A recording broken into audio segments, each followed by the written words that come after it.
And communists started voting against each other. It was terrific. But they knew exactly what to do. They knew how to organize. They knew how to raise money. They knew how to vote. They knew how to write newspaper editorials. It was their elite who didn't like this for reasons that I mentioned about communism. You know, my experience is a long experience. When I was in elementary school or middle school, or not middle, junior high we called it, in Kentucky, and in a freshman in high school, we were given J. Edgar Hoover's books to read on international affairs. So America, I wouldn't call it fear of communism, but America's obsession with communism obviously played a big role over many generations. The question, if I could turn your question, which is an interesting question, into even a more interesting question, is that still influencing, that legacy, our policy since the Soviet Union disappeared and Russia ceased to be communist and even became in some ways anti-communist? And yet you see a lot of American policymakers speak as though the Soviet Union still exists. And the reason here is this, is that what they called communism was Russia.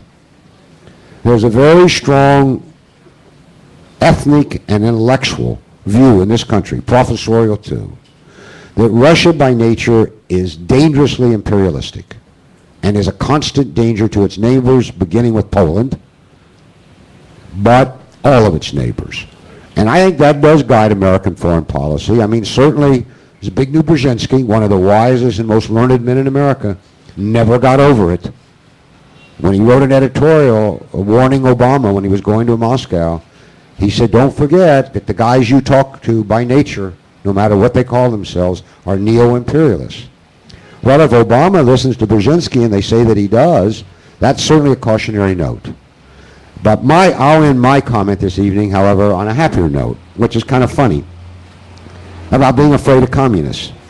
I never met a communist until I came to the Strand Book Store. When I came to New York to be a graduate student from Kentucky and Indiana, I never met a communist down there.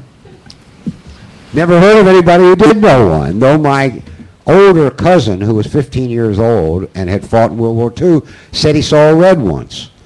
And my much older uncle said that he had been sent by Wilson on the American Expeditionary Force that intervened in Murmansk in the Russian Civil War, and he said he had a relationship with a Bolshevik girl, and she was very nice.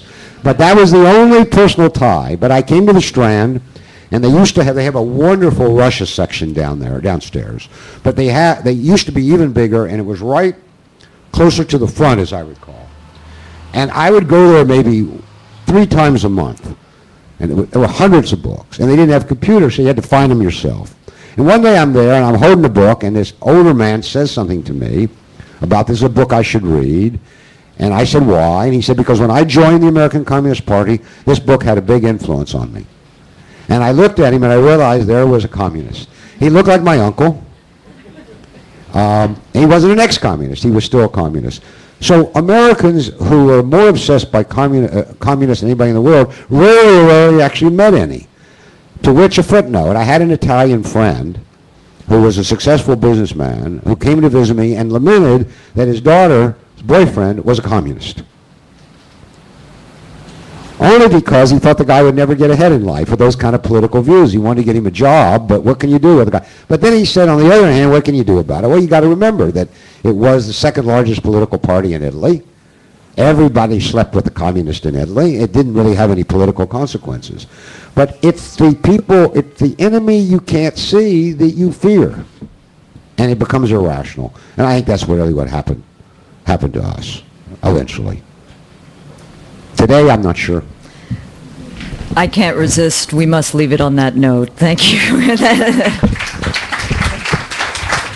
going to say any more than that. You got sex and communism.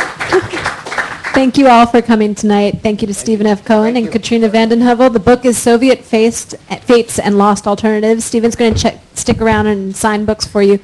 For more information about upcoming events, visit strandbooks.com. Thank you all for coming tonight.